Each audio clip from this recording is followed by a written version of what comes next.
अस्सलाम वालेकुम। आज की क्लास में आप लोगों को मैं ये बताऊंगा कि कौन कौन से ट्रक जो हैं वो इस्तेमाल किए जाते हैं इस ट्रकिंग फील्ड में, किन ट्रक्स को हम लोगों ने यूज़ करना है, कौन से ज़्यादातर इस्तेमाल होते हैं और किस ट्रक का क्या क्या काम होता है।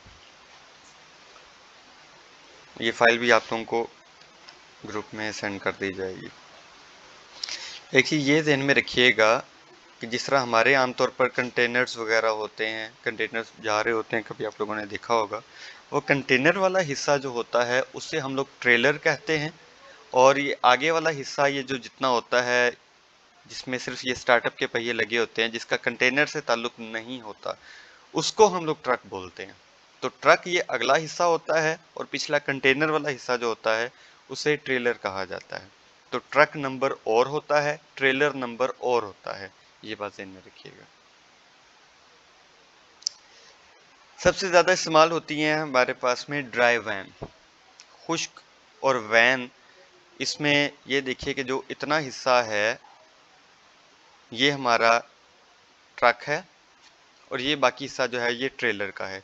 ये 53 इंचज का इसका टोटल इसकी लेंथ होती है और तकरीबन 45,000 पाउंड्स तक का वज़न इसमें हम लोग लगा सकते हैं। साथ में इसके ये लिवर्स मौजूद होते हैं जहां से हम इसको ट्रक से अलग करने के बाद में सपोर्ट देने के लिए रख सकते हैं। 102 इंचज वाइड यूं होता है, 50 इंचज 110 इंचज का इसका ये डोर होता है और इस तरीके से इसकी ये सारी चीज़ें होती हैं।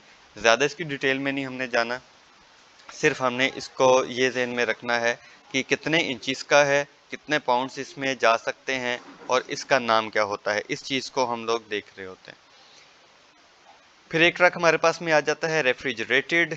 अब जिस तरह के हमारे पास में ऐसी चीज़ें होती हैं जो कि ख़राब हो जाने का ख़दशा होता है, जैसे कि फूड आइटम्स हो गए या कोई आइस थिंग हो गई, तो उसके लिए हम लोग रेफ्रिजरेटेड वैन्स का इस्तेमाल करते हैं, ऐसे ट्रक्स का इस्तेमाल करते हैं। ये भी 53 इंचज़ लॉन्ग होते हैं, लेकिन हम लोग इसको जो है सिर्फ क्योंकि इसके अंदर रेफ्रिजरेटर का इस्तेमाल किया जाता है, तो चीज़ों को ठंडा और बल्कि फ्रीज रख कर ले जाने के लिए ऐसे ट्रक्स का इस्तेमाल किया जाता है। तकरीबन 44,000 पाउंड्स का वज़न इसमें हम लोग ले जा सकते हैं, बाकी चीज़ें इसमें सेम होती हैं और इसको हम लोग रीफर्स भी बोलते हैं। रीफर्स का नाम भी अगर आप लोग ट्रकिंग में देखेंगे तो उससे मुराद भी यही रेफ्रिजरेटेड ट्रक्स ही होते हैं। फिर एक हमारे पास में स्टैंडर्ड फ्लैट बेड ट्रक होता है, पूरा एक फ्लैट बेड की तरह ये होता है, साइडों से ये टोटली ओपन होता है, इसकी कोई दीवारें नहीं होती। 48 इंचज इसकी लेंथ होती है और 48,000 पाउंड्स तक का वजन हम इस पर रख कर ले जा सकते हैं। फ्लैट बेड इसको कहा जाता है। फिर एक आ जाता है स्टेप डेक फ्लैट बेड। ये हमारे पास में पूरा एक 11 इंचज का एक प्लेटफॉर्म होता है और 11 इंचज के बाद में 37 इंचज का एक स्टेप डाउन होता है, थोड़ा सा नीचे होता है और पूरा ये बाकी फ्लैट बेड की तरह होता है।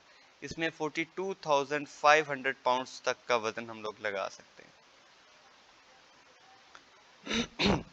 फिर एक हमारे पास में डबल ड्रॉप फ्लैट बेड होता है। ये डबल साइडेड ड्रॉप होता है और बाकी ये पहियों वाली साइड से थोड़ा सा ऊंचा होता है और फ्रंट साइड से भी इसका थोड़ा सा हिस्सा जो है वो ऊपर को उठा हुआ होता है। 28 इंचज लंबाई इसकी होती है जो हम लोग रख सकते हैं। 28 इंचज लंबाई के हवाले से पूरा वजन इस पर रखा जा सकता है, सामान रखा जा सकता है और 40,000 पाउंड्स जो है इसका वजन हम इस पे रख के ले जा सकते हैं। साइडों से ये भी ओपन होता है। कुछ और हमारे पास में इक्विपमेंट्स मौजूद होते हैं, जिसमें एक हमारे पास में कन्वर्टर ट्रॉली होती है, लेकिन ये कोई ख़ास इस्तेमाल नहीं होती, ये बाकी भी कोई ख़ास इस्तेमाल नहीं होते। और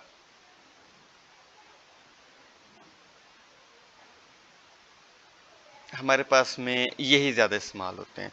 लाइन हॉल, जो मैंने सिंपल आपको एक ट्रक की बात की थी उसके हवाले से, जो एक सिंपल ट्रक होता है लाइन हॉल भी हम उसको बोल सकते हैं। उसकी अमाउंट जो है उसके लिए भी हम लोग लाइन हॉल कह सकते हैं। लाइक हम लोगों ने एक लोड बुक करना है तो उसकी जो अमाउंट होगी हम उसको लाइन हॉल भी कह सकते हैं। हाँ जी, लाइन हॉल कितना है, यानी कि उसकी अमाउंट कितनी है। तो ये सारे ट्रक की जो टाइप्स हैं ये आपको मैंने ये सारी बता दी हैं। इन टाइप्स के मुताबिक में आप लोगों को ये देखना होगा कि आपका जो क्लाइंट है उसके पास में कौन सा ट्रक है। दूसरी बात, उसमें सिंगल ड्राइवर है, सोलो, या फिर वहाँ पर टीम वर्क कर रही है। टीम में सिर्फ 2 हो सकते हैं, 2 से ज़्यादा ड्राइवर्स नहीं होते। और ट्रक के अंदर ही उनके सोने की गुंजाइश होती है, तो एक पर्सन ट्रक चला रहा होता है, दूसरा ड्राइवर जो है वो वहाँ पे आराम कर रहा होता है। और अगर सिंगल ड्राइवर हो तो वो भी अपना कुछ हिस्सा काम करने के बाद में, ड्राइविंग करने के बाद में, ट्रक को किसी भी पार्किंग एरिया में पार्क करने के बाद में वो बाकी सारा कुछ लॉक वगैरह करके पीछे आराम से वो सो सकता है, अपना आराम कर सकता है। तो ट्रक्स के हवाले से ये पूरी डिटेल मैंने आप लोगों को बता दी है। इसके हवाले से अगर कोई क्वेश्चन हो तो आप लोग ग्रुप में पूछ सकते हैं, नहीं तो फिर एक क्वेश्चन आंसर की एक क्लास होगी, आप उसमें भी पूछ सकते हैं। Thank you.